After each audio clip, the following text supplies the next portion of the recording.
ዩቲናስ እንኳን ደስ አለሽ የላይፍ ታይም አዋርድ አሸናፊ ሆነሻል።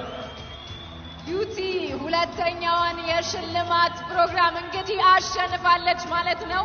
ለዛሬው ምሽት ሁለተኛ አዋርዷ ነው የሚሆነው። ዩቲናስ እንኳን ደስ ያለሽ። Congratulations to UT for winning the award. This award actually 2 times for the evening.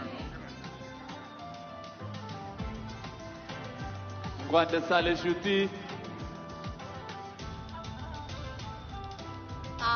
ተመልሼ መጣሁ። ምንም ያህል በጣም ደካማ በሆነ እምነቴ ላይ አላህን ሳላመሰግነው ውዬ አድሬ አላቀምና አልহামዱሊላህ ረቢል ዓለሚን ይሄ ሽልማት ባይዘው ቀልድ አይደለም። ለ5 አመት ሳይፈርሹ መቀመጥ በጣም ከባድ ነገር ነውና በጣም ነው ማመሰግናችሁ።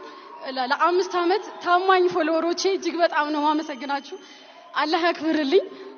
በጣም ነው ማመሰግነው። በጣም እናመሰግናለን ዩቲናስ።